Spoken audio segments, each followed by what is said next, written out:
आजच्या पाठाचं नाव आहे प्राथमिक विद्युतशास्त्र। प्राथमिक विद्युतशास्त्र म्हणजे जसं प्राथमिक आरोग्य केंद्र असते तसं प्राथमिक विद्युतशास्त्र म्हणजे प्रथमतः आपल्याला बेसिक काही गोष्टींची आपल्याला वेल्डरला संदाता व्यवसायातील मुलांना किंवा वेल्डरला माहिती असणे गरजेचं आहे। जसं की इलेक्ट्रिशियन मध्ये शिकवताना इलेक्ट्रिक करंट पासून सुरुवात करतात तसं वेल्डिंग मध्ये सुद्धा बेसिक इलेक्ट्रिसिटी बद्दल आपल्याला थोडंसं ज्ञान असणं महत्त्वाचं आहे। ज्यावेळेस आपल्याला फक्त मशीनला आपण वेल्डिंग करणं आपलं काम नाही, मशीनला किती फेजचा सप्लाय आला आहे, मशीनला किती फेज, आता मार्केटमध्ये आधी 3 फेजच्या सप्लायच्या मशीन मिळायच्या, आता सिंगल फेजवर चालणाऱ्या मशीन सुद्धा अवेलेबल आहेत। त्यामुळे सिंगल फेज कशाला म्हणायचं, 3 फेज कशाला म्हणायचं, विद्युत प्रवाह म्हणजे काय, विद्युत दाब म्हणजे काय। आता प्राथमिक विद्युतशास्त्र या पाठामध्ये आपल्याला पाहायचं आहे की विद्युतशास्त्रामध्ये नेमकं काय काय, इलेक्ट्रिसिटी मध्ये नेमकं काय काय।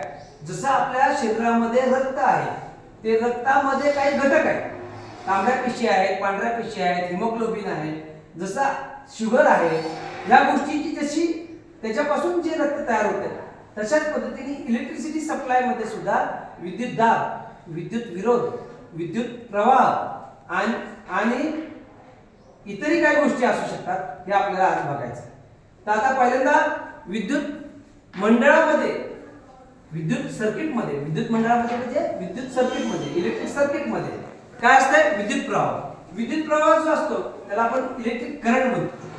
विद्युत प्रवाह हा कशाला म्हणतात, त्याची व्याख्या काय, गतिमान इलेक्ट्रॉनच्या प्रवाहाला, इलेक्ट्रॉन्स हे जे गतिमान असतात त्याला विद्युत प्रवाह म्हणतात, गतिमान इलेक्ट्रॉन।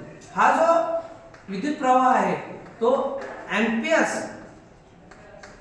मध्ये मोजतात, म्हणजे त्याचे युनिट आहे एकक। जसं वजन आपण किलोग्रॅम मध्ये मोजतो, साखर किलोग्रॅम मध्ये मोजतो, पाणी लिटर मध्ये मोजतो, तसं विद्युत प्रवाह मोजताना एम्पियर्स मध्ये मोजतात, त्याला एम्पियर्स आणि कॅपिटल ए अक्षराने दाखवतात, सॉरी आय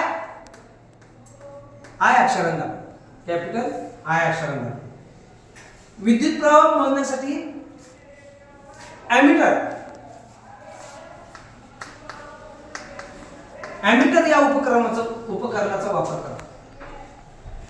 विद्युत दाब, ज्या दाबामुळे विद्युत प्रवाह वाहतो त्याला विद्युत दाब असे म्हणतात किंवा इलेक्ट्रोमोटिव्ह फोर्स असे म्हणतात।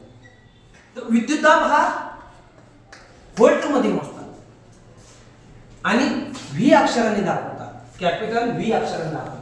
आणि कोणत्या उपकरणाला मोजतात, व्होल्ट मीटर या उपकरणानं ते मोजतात।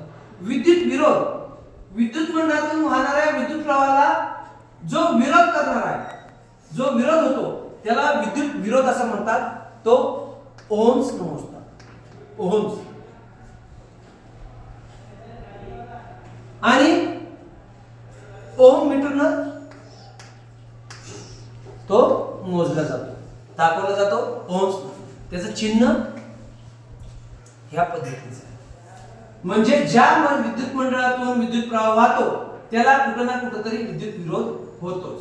म्हणजे जसं विद्युत प्रवाह एम्पियर्स मध्ये मोजतात, आय अक्षराने दाखवतात, एमीटर या उपकरणाने मोजतात, विद्युत दाब व्होल्ट मध्ये मोजतात, व्ही अक्षराने दाखवतात, व्होल्ट मीटर या उपकरणाने मोजतात, तसं विद्युत विरोध हा ओहम्स ने दाखवतात, ओहम या चिन्हाने दाखवतात, ओहम मीटर या उपकरणाने मोजतात। आता त्यानंतर ना जे विद्युत मंडळामध्ये 2 सर्किटचा फरक पडतो, 2 सर्किटचे प्रकार आहेत, एक पॅरलल सर्किट आणि एक सिरीज सर्किट। कशामुळे सर्किटचे प्रकार पडले, हे जे विद्युत विरोध आहे तो ज्या पद्धतीने विरोध होतोय, समजा एका मंडळाच्या टोकाकडून विद्युत प्रवाह सोडलेला आहे, हा विद्युत विरोध आहे आर किंवा ओम यावर, दुसऱ्या टोकाकडे जात असताना हा सिरीज न चालला, एका सिरीज मध्ये जर जोडलेला आहे आर, हा R1 हा R2, हे पॅरलल सिरीज सर्किट, हे काय झालं, सिरीज एकसारखं समान। आणि पॅरलल सर्किट कशाला म्हणणार आहे,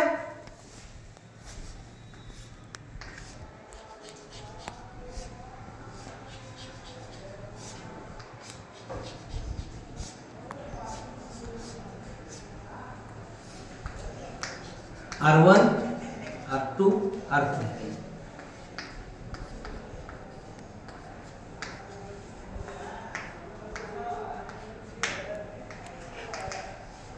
हा एक पॉइंट आहे, तो एक पॉइंट आहे. पॅरलल, एकमेकांना जे विद्युत विरोध आहेत ते पॅरलली लागलेले आहेत. पॅरलल सर्किट आणि सिरीज सर्किट एका लाईन मध्ये सगळे सिरीज विद्युत विरोध आहेत, त्याला सिरीज सर्किट म्हणतात. आता करंट दोन पद्धतीने, विद्युत प्रवाह दोन पद्धतीचा असतो. एक कुठला असतो सांगा? एक कुठला असतो? कुठला असतो? आपण शिकलोय, बघितलंय. एक कुठला असतो? एसी. आणि दुसरा कुठला असतो? DC. Not BC, DC. AC current हा झाला आणि डीसी करंट हा झाला. आता एसी करंटचा जो एसी करंट अल्टरनेटिंग करंट, त्याला एसी आपण शॉर्ट मध्ये एसी म्हणतो. अल्टरनेटिंग करंटची वाहण्याची दिशा ही पॉझिटिव्ह निगेटिव्ह आहे. तो सरळ रेषेत वाहत नाही, तो कधी पॉझिटिव्ह कधी निगेटिव्ह, आणि तो सरळ रेषेत वाहत नाही, तर तो दुसऱ्या रेषेत सुद्धा वापस येतो. त्याला म्हणतात अल्टरनेटिंग करंट. त्याची फ्रिक्वेन्सी 50 हर्ट्झ असते पर सेकंद. 50 हर्ट्झ म्हणजे एका सेकंदामध्ये तो 50 वेळा जातो, 50 वेळा वापस येतो. त्याची वाहण्याची दिशा सरळ आणि उलटी सुद्धा आहे. येते लक्षात? त्याला म्हणतात अल्टरनेटिंग करंट. डीसी करंट कशाला म्हणतात? डायरेक्ट करंट, ज्या विद्युत प्रवाहाची वाहण्याची दिशा एकसारखी सरळच आहे. डीसी मोटर आपण छोट्या बघितल्यात, करंट खर्च होऊन जातो. ते आपल्या घरामध्ये जे करंट आलेला आहे तो एसी का डीसी आहे? एसी आहे. कारण एसी सप्लाय जर आहे तो तिथपर्यंत आलेला आहे. एखाद्या स्विच मध्ये जर का तो करंट आलेला आहे आणि तिथं आपण बटन चालू केलं पण काय जोडले नाही उपकरण, तर तिथं तो खर्च होणार का? नाही होणार. तो परत तिथनं वापस जाणार, तो खर्च होणार नाही. तिथपर्यंत आलाय तो, पण तो खर्च होणार नाही. दुसरं काय की ह्या पाठातला सगळ्यात शेवटचा मुद्दा ओहम्स लॉ. ओहम्स लॉ 1827 साली जॉर्ज ओहम या शास्त्रज्ञानं त्या नियम शोधून काढला. त्यानं काय शोधून काढला? ओहमचा नियम कशाला म्हणतात? विद्युत मंडळातून वाहणारा विद्युत प्रवाह विद्युत दाबाच्या समप्रमाणात आणि विद्युत विरोधाच्या व्यस्त प्रमाणात असतो. कधी? तर टेम्परेचर कॉन्स्टंट असतात. आता ह्या पाठामध्ये आपल्याला काय शिकायला मिळालं? ओहमचा नियम की I बरोबर V भागिले R.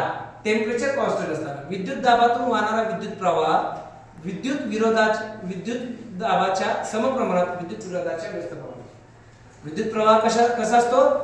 म्हणजे विद्युत दाब वाढला तर विद्युत प्रवाह वाढणार, व्होल्टेज वाढलं तर करंट वाढणार, आणि विरोध वाढला तर करंट कमी होणार. विरोध वाढला तर करंट काय होणार? कमी होणार. आणि विद्युत दाब वाढला तर विद्युत करंट वाढणार. येते लक्षात तुमच्या? आता एवढ्या ह्याच्यामध्ये वाहक आणि विरोधक ह्या दोन गोष्टी आपल्याला सांगायच्या नाहीत. वाहक कशाला म्हणतात? वाहक म्हणजे वाहून नेणे. कंडक्टरला पण आपण वाहक म्हणतो. वाहक म्हणजे काय? तो वाहून नेतो. आता कंडक्टर आपल्याला सगळ्यांना नेतो का? गाडी आपल्या बसून आपल्या खांद्यावर नाही, तो काय करतो? गाडीमध्ये नेतो. तर वाहक म्हणजे काय? ज्या वाहकाची व्याख्या कशी केली? ज्या मेटल मधनं, ज्या धातू मधनं विद्युत प्रवाह चांगल्या पद्धतीने वाहून जाऊ शकतो किंवा विद्युत प्रवाह वाहतो, त्याला आपण वाहक असं म्हणतो. कोणते कोणते? ऑल मेटल्स, सगळे धातू चांगले वाहक आहेत. बरोबर नाही? करंट वाहतो का नाही? आणि विरोधक कशाला म्हणतात? ज्या वस्तूमधून किंवा ज्या पदार्थामधून विद्युत प्रवाह वाहत नाही, त्याला आपण काय म्हणणार आहे? विरोधक म्हणणार आहे. कशात विद्युत प्रवाह वाहत नाही? रबर. अजून काय सांगता येईल? लाकूड बरोबर. प्लास्टिक बरोबर. काच पण येते की नाही? ॲस्बेस्टॉस. थर्मास मध्ये काय असतं? थर्माकोल. ह्याच्यात वाहतं का करंट? विद्युत प्रवाह वाहत नाही. म्हणजे ते विद्युत विरोधक आहे. काय ते? विद्युत विरोधक. विद्युत वाहक कोण आहे? Aluminium, copper, mild steel, stainless steel, cast iron, सगळ्यात करंट वाहतो. जे मेटल आहेत ते लोखंडाचा अंश असलेले पण आणि नसलेले मेटल्स आणि नॉन फेरस मेटल आणि फेरस मेटल. नॉन मेटल म्हणजे ज्याच्यात लोखंडाचा काय धातूचा अंश नाही त्याला आपण नॉन मेटल म्हणतो. म्हणजे काय लाकूड झालं ज्याच्यात लोखंडाचा काय धातूचाच अंश नाही. रबर, प्लास्टिक ह्याला आपण म्हणतो ते विरोधक.